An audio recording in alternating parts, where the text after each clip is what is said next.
Ethan Harper never believed in the things that lurk in the shadows, and Lily Marlowe never feared the night. Until the night they moved into the apartment where darkness had a life of its own.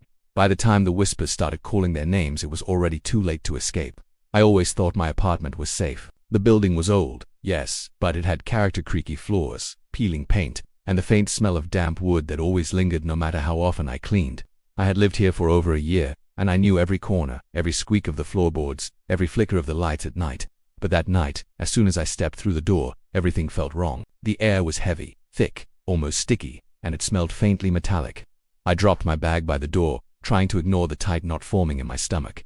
I flicked on the lights. Everything looked normal. My small living room was just as I left it that morning, except for a shadow, darker than the dim glow of the hallway light, that flickered across the wall as I set my bag down. I froze. My first thought was that it was a trick of the light, but the shadow lingered, moving just slightly, almost like it was alive. I tried to shake it off, laughing nervously at myself. Too much work, I muttered under my breath. But the feeling didn't go away. My eyes darted across the room, searching for the source. That's when I heard Ita's soft scrape behind me. It was so faint I almost convinced myself I hadn't really heard it, but my heart had already begun hammering in my chest. Slowly I turned, expecting nothing. The hallway was empty. The door I had just locked moments ago remained shut, but the scrape came again, this time closer. Coming from the direction of my bedroom, I told myself it was just the old building settling, the pipes contracting, the floors shifting. Old apartments did that, but the sound kept repeating, a rhythmic scrape that felt deliberate, like someone dragging their nails across the floor. I stepped into the hallway, my bare feet cold against the floorboards, and checked every corner. Nothing, not a thing moved, not a sound, except for the faint, mocking echo of the noise I had heard. I went to the kitchen to pour myself some water, hoping the mundane task would calm me, but the unease didn't fade. That's when I noticed the window above the sink. It was slightly open. I know I had shut it before leaving. The air barely stirred. There was no wind strong enough to move it. I went over and pushed it closed, fumbling with the old latch, my hands trembling. It clicked shut, but the uneasy feeling persisted. I tried to distract myself by making tea, but every sound seemed amplified, the kettle whistling, the fridge humming, the tap dripping. And then I heard it. The softest whisper. It wasn't clear at first, just a barely audible hiss, almost like someone was breathing my name through the wall. I froze, the cup slipping from my hands and spilling onto the counter. I strained my ears, but the apartment was silent again. The kind of silence that presses in and leaves a ringing in your head. I didn't want to go to my bedroom, but exhaustion eventually drew me there. As I entered, I noticed the bed. Everything seemed normal at first. The sheets neatly arranged as I always kept them, but then I saw it. A faint smear of dirt on the pillow. Something I had never placed there. My chest tightened. I ran my fingers over it. It was dry, coarse, almost like ash or soil. My mind raced. How could that have gotten there? I hadn't been outside tonight, and nothing had touched the bed. A sudden chill brushed across the back of my neck, sharp and cold like icy fingers. I spun around. Nothing. Only the dim light from the hallway illuminated the room, casting long jagged shadows across the walls. My eyes darted from corner to corner, searching. I thought I saw something crouched in the far corner, hunched and still, eyes glinting faintly in the darkness. My heart raced. Then, as quickly as it appeared, it vanished. I told myself it was just a trick of the light. My mind wanted to believe that desperately.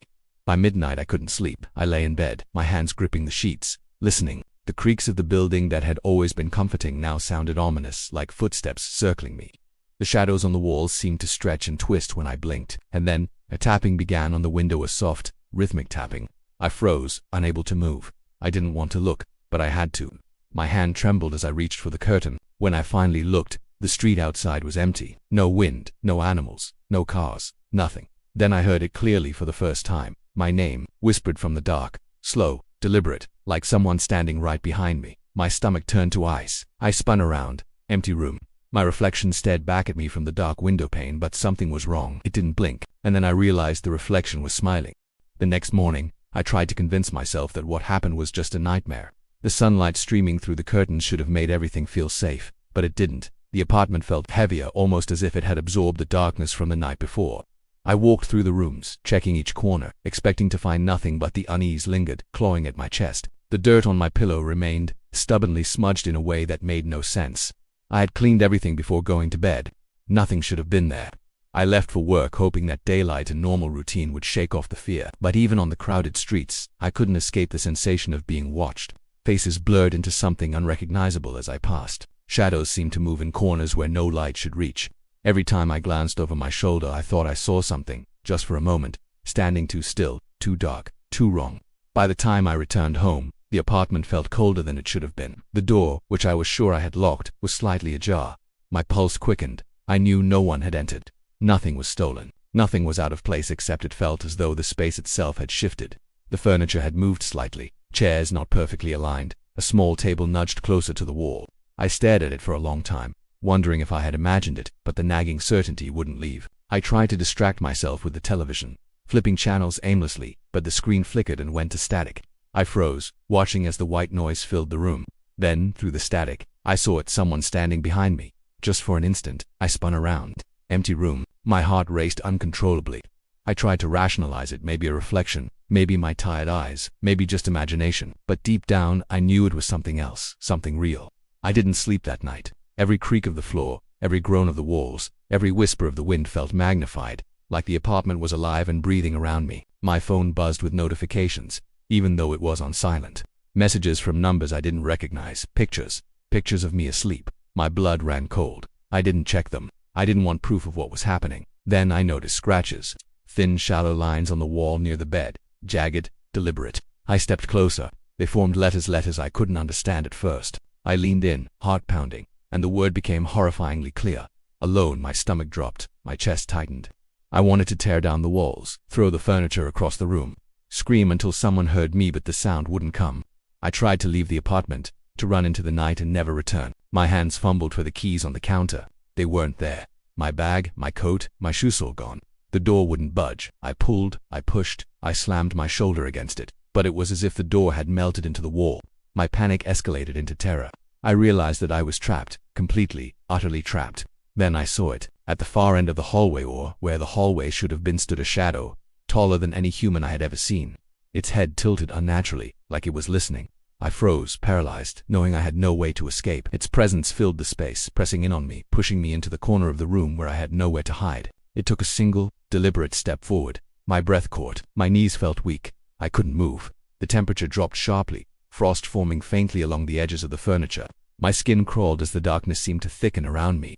The whispers returned, louder this time, threading through my mind like icy fingers. They weren't random. They were calling to me, teasing me, dragging me towards some dreadful understanding I wasn't ready to face. The shadow didn't speak. It didn't need to. Its gaze was enough. I felt like my soul was being measured, weighed, judged. And then I noticed its eyes, deep black voids that seemed to pull me in, that seemed endless. I wanted to close my eyes, to turn away, to somehow will it gone, but I couldn't. And then I understood. It wasn't waiting. It was patient. It was only beginning. The apartment wasn't mine anymore. That shadow wasn't alone. It was the first of many, or maybe it was the only one, but it was enough to show me that I was no longer safe. The message carved on the wall came alive in my mind. I was, indeed, completely and utterly alone. I woke up on the floor the next morning, shivering and disoriented. Sunlight streamed weakly through the blinds, but it did nothing to calm the fear that had taken root in my chest. My apartment looked normal to normal. The scratches were gone from the wall. The furniture had returned to its usual places. Even the window I had locked the night before was securely shut. It was as if the previous night's terror had been erased. But I knew better. Something had changed. The air felt heavier, thicker, almost like it was pressing against my skin. I moved slowly through the rooms, checking doors and windows. Nothing had been disturbed. Nothing should have been, but the feeling of being watched was stronger than ever. My eyes darted to every shadow, every dark corner, every mirror. I avoided my reflection as best as I could, but even from the corner of my eye, I could see movement. It was subtle, almost imperceptible, but it was there. Something in the room wasn't behaving as it should. I tried to go about my day, convincing myself to act normal. I went to work, walked the streets, bought groceries. I tried to focus on mundane tasks, hoping the daylight would wash away the fear. But the shadows followed me. The sense of being observed didn't leave. Even in public I felt it. Faces I passed seemed distorted, their features stretched or twisted in ways that made my stomach churn. And always, always in the back of my mind was the knowledge that when I returned home, it would be waiting. That night I came home to find subtle changes in the apartment. At first I didn't notice anything, but as I walked from room to room, it became clear. Objects were slightly shifted. My keys, which I had left on the counter, were now on the floor. The television, which I always turned off before leaving, was on, displaying only static. I didn't remember touching it. And then I saw it, my reflection in the dark screen. For a split second it moved differently than I did. I froze, unable to breathe. My reflection tilted its head, smiled, and then disappeared as the static returned. Panic gripped me. I backed away from the screen, my hands trembling. The whispers had returned, louder this time, threading through my mind like icy fingers wrapping around my skull. Words formed, though they were faint and disjointed. Stay forever yours. I pressed my hands to my ears, trying to block them out, but the sound only grew. I noticed the mirrors. I had avoided them for a reason. Every reflective surface in the apartment seemed different, distorted. My reflection didn't always match me. Sometimes it lagged behind, moving moments after I did. Other times it smiled when I didn't. My heart raced. I didn't understand what was happening, but I knew I couldn't stay in the apartment without risking something far worse. I covered every mirror I could find with sheets, but it didn't help. The whispers were everywhere now, inside my head, in the corners, in the shadows. I felt like I was being suffocated by them. Then, I noticed my phone. It had begun recording on its own. The screen was black, but the red recording dot blinked relentlessly. I turned it over, my hands shaking violently. The front camera revealed what I feared the most. Behind me, my reflection stood in the darkness, grinning. Its eyes were black voids, empty yet all-consuming. I ran to the bedroom, sheets falling from the mirrors, and slammed the door. My reflection didn't follow, or at least, I thought it didn't. The doorknob rattled violently as though it were trying to push through. My body shook uncontrollably.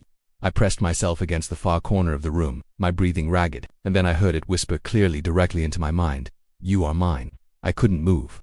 I couldn't scream. I could only watch as the darkness in my reflection deepened. It began to stretch, fingers elongating, twisting in ways that were impossible for a human hand. Its grin widened, splitting the reflection in unnatural angles.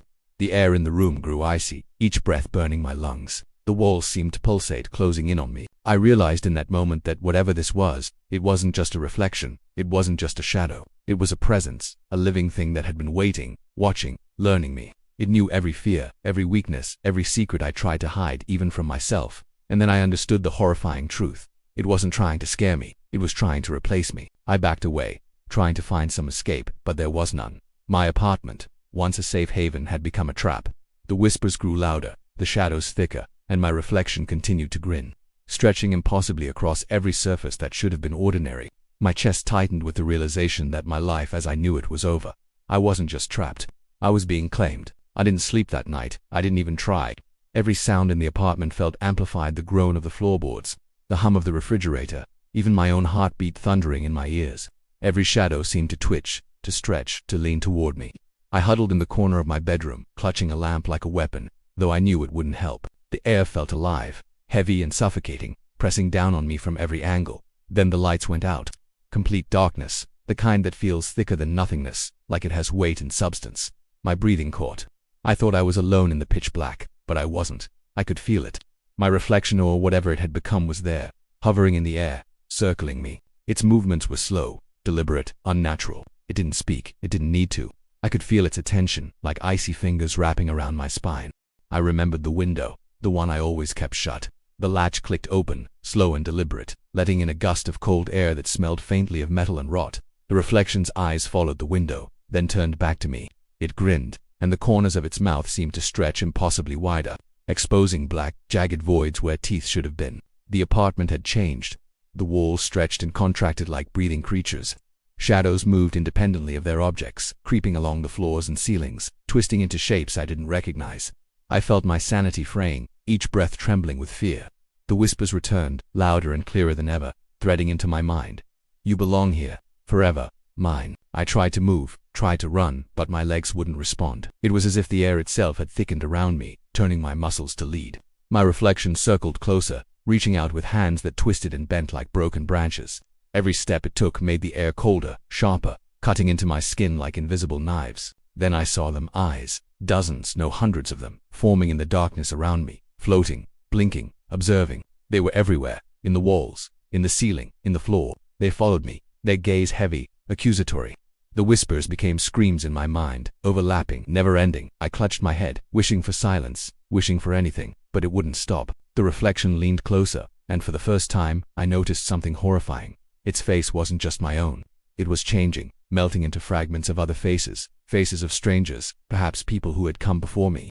Their expressions twisted in terror, mouths open in silent screams, eyes pleading. I realized, with a sickening dread, that this thing was not just mimicking me, it was consuming me, using me as one of many. I screamed then, though no sound escaped.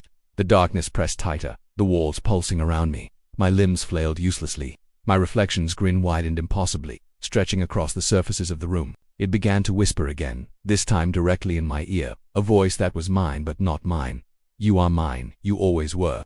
I felt it touch me, cold black fingers sliding over my skin, burrowing inside, wrapping around my very soul. My vision blurred, the edges of the room dissolving into a void filled with moving eyes and endless whispers. Panic surged, followed by a sinking, hollow feeling. I understood then that this apartment had never been mine. It was a trap, a feeding ground, and I had walked right into it. Time lost all meaning. Seconds stretched into hours, or maybe it was years. I couldn't tell. The reflection moved independently, walking across walls, across ceilings, crawling like a spider, while I lay paralyzed. Every mirror, every reflective surface, now seemed alive, filled with eyes and teeth and whispers. I wanted to scream, to run, to fight, but my body refused.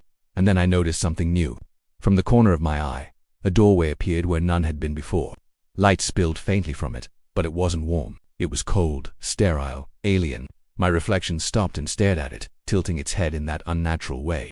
Then it smiled slowly, deliberately, and gestured toward me, as if inviting me to step into something I knew I would never return from. I realized with a sinking, freezing dread that this was no longer about being watched. It was about being replaced. My reflection didn't want to scare me anymore. It wanted me gone. And for the first time, I truly understood I was already dead at night, trapped in a place that no one else could see, a place that existed only to consume. I don't know how long I've been here. Time has lost all meaning. Days, nights, even months, I can't tell anymore. The apartment isn't the same. Walls stretch, contract, and vanish. Shadows crawl across the floor, sometimes thick enough to trip over, sometimes wispy and quick, darting across the ceiling. The air is always heavy, filled with whispers I can't escape.